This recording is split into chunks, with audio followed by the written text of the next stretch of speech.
풍산에 소름 끼치는 계획이 드러났다. 전 왕조 때 살해된 무당들의 한 맺힌 원한? 풍산의 천지 장군을 모시는 신당에서 이상 기운이 감지되었다. 권래 풍산의 무당은 이를 직감했다. 또 다른 술사가 어둠 속에서 움직이고 있음을? 심지어 수백 년을 살아온 이무기 강철조차 두려워하는 존재, 바로 팔척귀였다. 여리와 강철은 팔척귀를 맞설 새로운 무구를 찾기 위해 가섭 스님을 찾아 길을 떠난다. 이 여정은 단순한 모험이 아니다. 코믹, 멜로, 액션이 어우러진 유일무이한 판타지 사극, 귀공자의 서막이 열린다. 그 모든 것은 선대 임금 시절로 거슬러 올라간다. 팔척귀는 본래 전장에서 귀신이라 불리던 장수였다. 팔척의 장신의 검은 갑옷을 걸치고 왕의 최측근 호위무사로 충성을 다했던 그는 누구보다 강인했다. 그러나 모종의 정치적 음모에 휘말리며 비극을 맞았다. 그는 나라를 배신하지 않았음에도 불구하고 가문은 몰살당하고 본인은 궁궐 지하에서 화형에 처해졌다. 불길 속에서 타들어간 그의 몸에는 깊은 상흔이 남았고 그의 영혼은 억울함과 복수심으로 얼룩졌다. 그의 최후 타겟은 자신을 불태운 노쇠한 왕과 그를 배신한 신료들이었다. 그렇게 그는 원한귀가 되어 수백 년에 걸쳐 왕실을 저주하기 시작했다. 여리는 내림굿을 통해 원자의 몸에서 팔척귀를 떼어놓았다. 그러나 그 원한은 다시 왕 이정에게로 옮겨갔다. 팔척귀는 점점 더 강력해졌고 이제 여리의 몸을 노리기 시작했다. 하지만 암컷 경비석의 기운 때문에 기력이 약해진 팔척귀는 새로운 계획을 세운다. 왕 이정이 아닌 다른 몸에 빙의하려는 것이다. 통도사의 주술로 하급 귀신들을 다스릴 수는 있었지만 상급 귀신인 팔척귀를 상대하기엔 역부족이었다. 이를 깨달은 강철은 제대로 된 무구를 찾기 위해 가섭 스님을 찾아 나선다. 여리와 강철은 운명의 갈림길에 서 있다. 팔척귀의 원한은 점점 더 깊어지고 왕실은 위태로운 균열 속으로 빠져든다. 과연 그들은 이 저주를 끊고 억울한 영혼을 초월시킬 수 있을 것인가? 무구는 무당이 구슬할 때 사용하는 신성한 도구들이다. 북, 부적, 경비석 같은 소품들은 신령의 기운을 불러일으키며 무당과 신을 이어주는 매개체가 된다. 가섭 스님은 신령한 기운을 품은 성인으로 무구에 깃든 힘의 본질을 꿰뚫어본다. 그는 여리와 강철에게 단언한다. 팔척귀를 온전히 천도하려면 그가 지은 죄 앞에 공손히 사죄하고 그 원한을 풀어줘야 한다. 그래야 다시는 이런 비극이 반복되지 않을 것이다. 가섭 스님은 왕가를 구원하기 위해 궁궐로 들어선다. 왕 이정을 마주한 그는 엄중한 충고를 전한다. 팔척귀는 전하와 원자를 집어삼킬 방도를 끊임없이 모색할 것입니다. 그 악기를 천도하는 유일한 길은 원한의 뿌리를 끊는 것뿐입니다. 한편 새로운 무구를 손에 넣은 여리는 강철을 몸주신으로 모시기 위해 내림굿을 준비한다.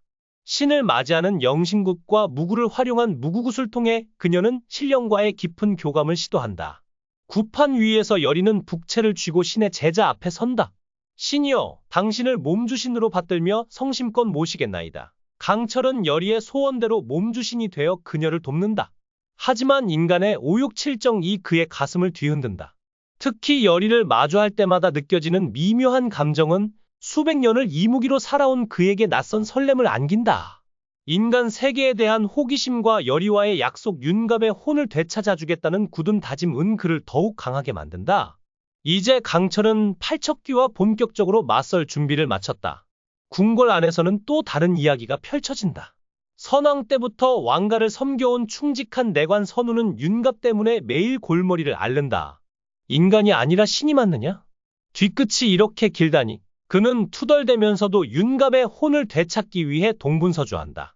그의 모습은 궁궐에 작은 웃음을 안기지만 그 뒤에는 깊은 충심이 숨겨져 있다. 여리는 품에 안고 있던 붉은 상자를 조심스레 풀었다. 붉은 천 아래에서 고요히 빛나는 무구가 모습을 드러냈다. 오래된 북, 빛바랜 경비석 주머니, 수십 년을 견뎌낸 부적들.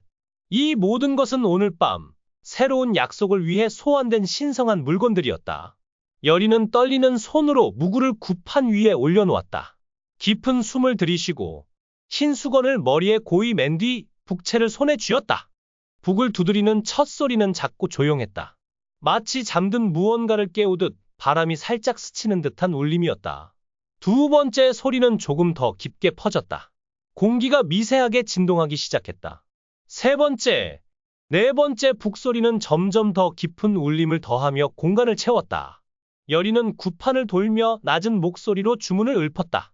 신이시여, 오늘 이 밤 몸과 혼을 엮어 새로운 길을 열어주소서. 강철은 조용히 눈을 감았다. 그의 내면에서는 치열한 싸움이 벌어지고 있었다. 수백 년을 살아온 이무기의 자존심과 이제 인간의 감정을 받아들이려는 작은 떨림이 뒤엉켰다. 그는 모든 것을 내려놓듯 깊은 숨을 내쉬며 속삭였다.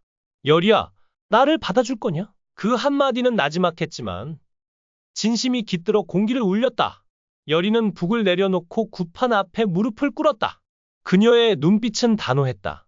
오늘 저는 강철을 몸주신으로 모시겠습니다. 그녀의 목소리는 낮았지만 공간 전체를 뒤흔들 만큼 단단했다.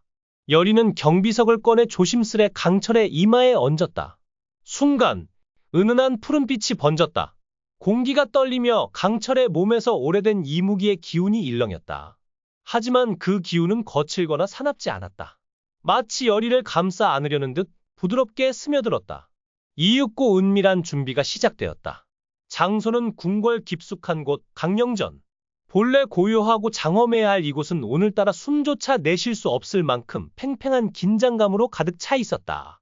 폐쇄된 문 안에는 왕, 어린 원자, 여리 그리고 강철만이 있었다. 문 밖에서는 내금이 병사들이 삼엄히 경계를 서고 있었지만 그 누구도 강령전 안에 차오르는 기묘한 공기를 걷어낼 수 없었다. 구판은 강령전 한복판에 차려졌다. 붉은 비단이 사방에 깔렸고 한 장 한 장 손으로 그린 부적들이 천장과 벽을 뒤덮었다. 촛불은 미세한 숨결에도 흔들리며 방 안에 불안한 그림자를 드리웠다. 여리는 조심스레 무구를 꺼냈다. 할머니 넷째가 남긴 마지막 무구였다. 그녀는 무구를 구판 위에 올려놓고 양손으로 북채를 단단히 쥐었다. 강철은 여리 옆에 무릎을 꿇었다. 왕은 어린 원자를 품에 안고 구판 앞에 앉아 있었다. 아직 어린 원자는 눈을 질끈 감은 채 작은 손으로 왕의 옷자락을 꽉 움켜쥐고 있었다. 짙은 긴장 속에서 여리가 북을 두드리기 시작했다. 북소리가 강령전 구석구석을 울렸다. 그 울림은 마치 공간 전체를 깨우려는 듯 서서히 공기를 떨리게 했다. 왕은 입술을 굳게 다물었다. 어떤 명령도, 어떤 권력도 지금은 소용없었다. 그는 오직 여리와 강철에게 모든 것을 맡긴 채 자신과 아들을 지키기 위해 그 자리를 지킬 뿐이었다. 여리는 부적을 허공에 뿌렸다. 부적들은 떠돌다 촛불 사이를 지나며 타오르며 신비로운 빛을 발했다. 경비석이 은은히 빛났고 어둠 속에서 팔척귀의 기운이 점점 짙어졌다. 공기는 무겁게 가라앉았고 강령전 바닥은 미세하게 진동했다. 강철은 몸을 낮췄다. 이제 곧 진짜 사냥감이 이곳으로 올 것이다. 그때였다. 궁궐 바깥에서 괴성이 울렸다.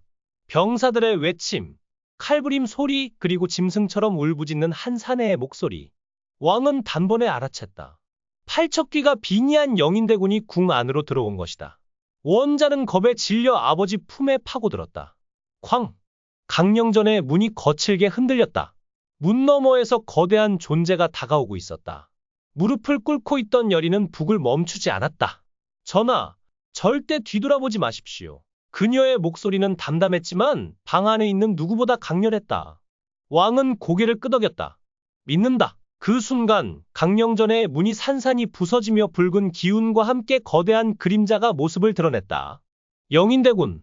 하지만 그는 더 이상 인간이 아니었다. 온몸은 시커멓게 타들어가고 눈은 텅 빈 구멍으로 변해 있었다. 그 안에서 팔척귀의 기운이 집요하게 뿜어져 나왔다. 여리는 부적을 단단히 움켜쥐었다. 강철은 경비석을 품에 안았다. 왕은 끝까지 원자를 가슴에 품은 채 뒤돌아보지 않았다. 모든 숨결이 끊긴 듯한 그 순간 팔척귀가 빙의한 영인대군이 강령전 안으로 한 발짝 내디뎠다. 차가운 바람이 휘몰아쳤고 촛불이 하나둘 꺼져갔다. 구판 위에 붉은 비단은 피처럼 일렁였고 공기는 서서히 죽어가는 듯했다. 그리고 지금 진짜 퇴마가 시작되려 하고 있었다.